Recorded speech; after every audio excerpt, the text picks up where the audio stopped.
Continuing our conversation now, and Kwame, since you're wearing your parents' Howard t-shirt, Howard's doing pretty good post-COVID right now as we're in this COVID pandemic that we're in.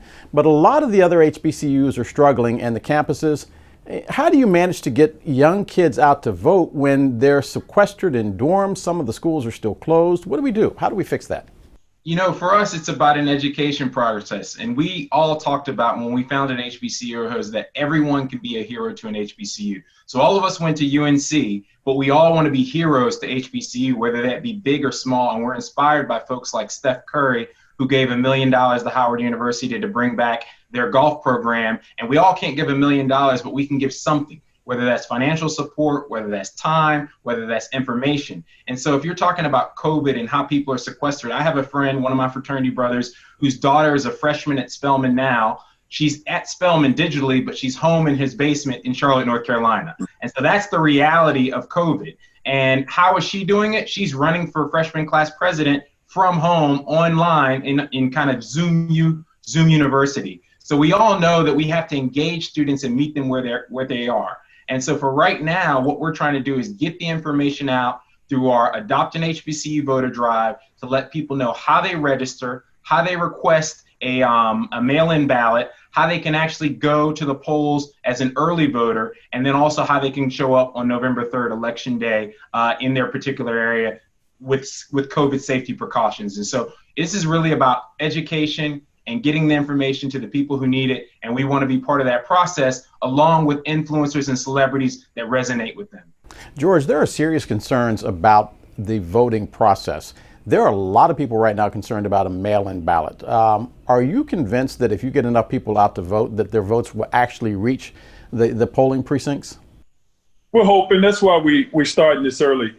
We don't want people to wait to the last minute.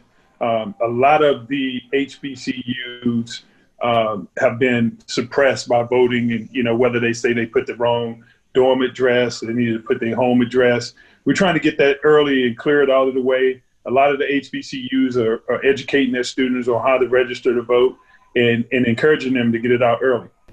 Tracy, how y'all going to take care of grandma?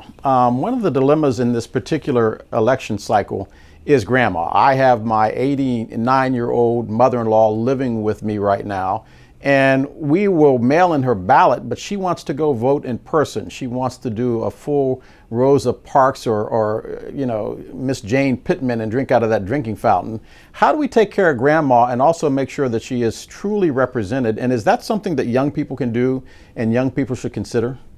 Absolutely. And that is a great point. For us, I mean, my father, I take care of my dad too and live with my dad, and he's 76. For us, we have said to people who are older and who don't necessarily, if they have, I'm sorry?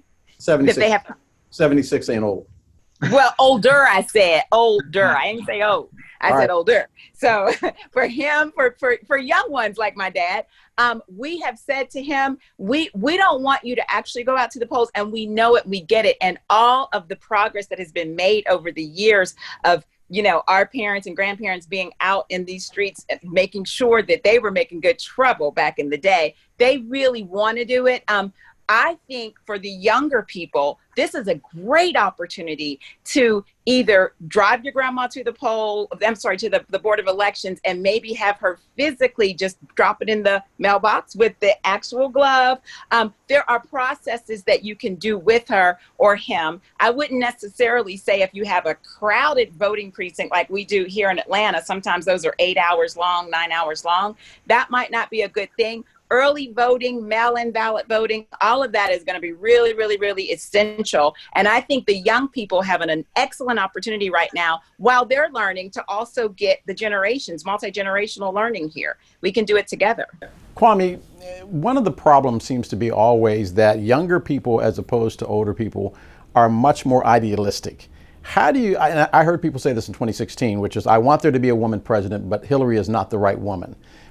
Talk to the younger people that think that maybe there might be a better choice somewhere out there some other time, but not this time. Well, everybody has to make compromises. And I think part of, aging up and growing up or whatever is understanding that, you're not going to get everything you want all of the time. So I know there are people who would wanted to support Bernie and other candidates out there that have resonated with youth voters. But Joe Biden right now is the candidate that they have. And that's somebody that they may want to support or they may not. And our organization is nonpartisan.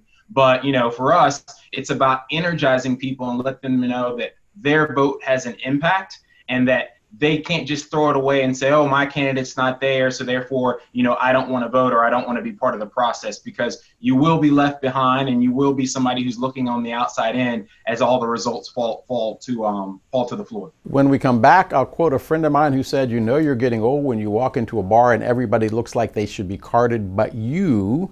So when we come back, I'm going to ask all three of you to consider this question: why should young people listen to y'all? And are you young enough? Stay with us.